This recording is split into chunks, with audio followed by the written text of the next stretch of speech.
England became the proverbial man last night. Jimmy Garoppolo just became the highest paid player in NFL history when the 49ers signed him to a 5-year, $137.5 million deal. $74 million of it guaranteed.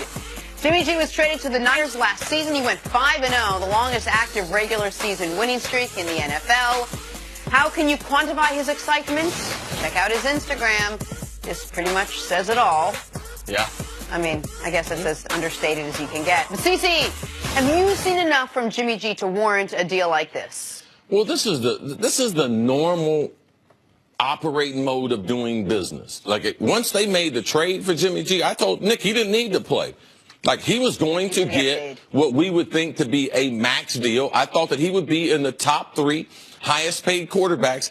You just have to be careful when guys get contracts like this that we just think it's ginormous. We don't know what the guarantees are, because you can stack the money where it be a more cap friendly if he doesn't have the guarantees that some of the other guys. But I'm not surprised. Kirk Cousins he's been franchised the last 2 years at a number just below this number. So I'm not shocked at all. People were shocked with Matthew Stafford's contract, but what this will do is it will have an effect on the other quarterbacks in the league that are up for contracts. People like Drew Brees, Kirk Cousins, and others. It's going to have an effect on quarterbacks who aren't up for contracts. Do you think Aaron Rodgers sees this? Well, Aaron said that Aaron knows his contract is coming. Also, Matty Ice, he's got 1 year left on his contract. So, and also, Tom Brady potentially could be involved in that. So it will have an effect on people looking for new deals and those whose contractors are up. Do you remember when Jimmy G got traded to San Francisco? And I believe they were starting a gentleman named C.J. Beathard at quarterback.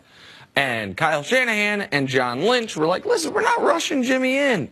It's a complicated offense. We don't need him to play just yet. We'll see.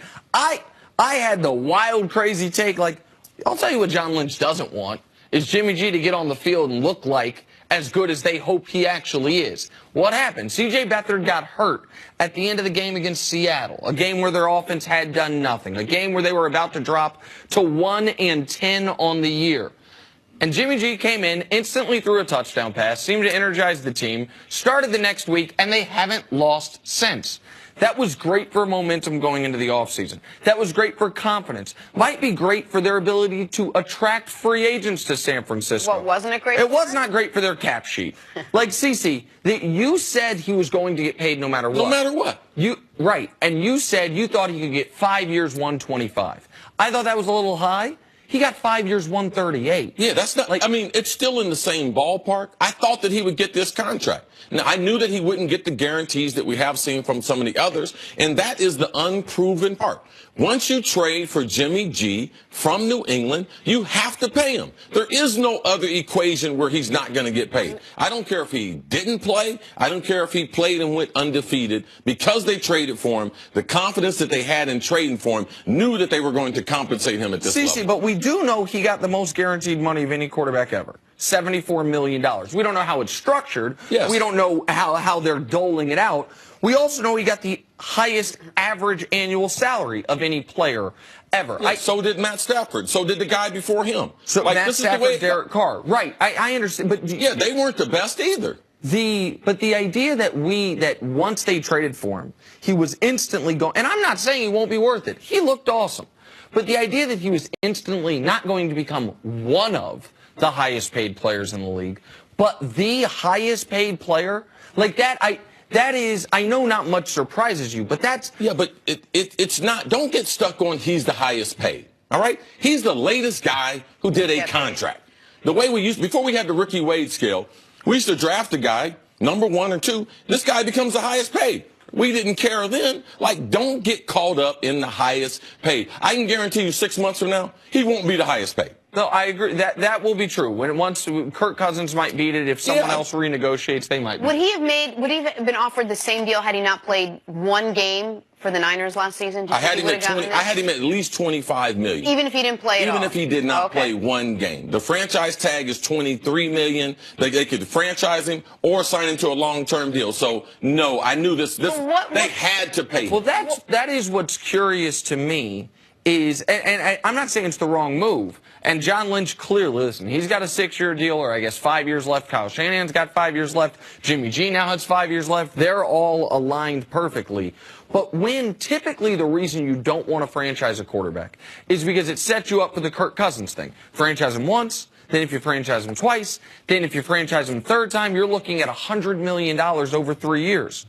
Well, he's looking at essentially $100 million over 3 years on this deal. Like, for him to get not only this deal, but to get it this quickly, I am surprised. Maybe I shouldn't have been. I thought 5 years, $115 million, which would slot him as the 4th highest paid player ever, like seemed about right for a guy who going into this season had thrown 96 passes. The economics in the NFL are strong. And this contract represents labor peace and also new deals. We saw how much Fox paid for the Thursday night package. All right. NBA revenue getting ready to go down. NFL, people talking about it ain't popular, but the revenue and the business model is very, very strong. We are going to see at least 5 quarterbacks with $115 to $130 million contracts in the next 6 months. So this is the new normal, as my man Doug Peterson says there in Philadelphia. How much of this is based on the beautiful cloud that he's, it was sat behind Tom Brady, and how much is based on what you actually saw him play? I think Chris is right that once they traded for him, they were never going to trade for him and not give him a contract. I think his performance in those 5 games changed this from 5 years around 120, what you had said you thought it would be, to 5 years around 140. So I think maybe he got goosed an extra $3 to $4 million a year based on, and the fact they went 5-0 and he played well in those 5 games. All right. All right, we're going to talk about that a little bit more, but coming up was getting traded, the best thing to ever happen to Isaiah Thomas. Traded for a second.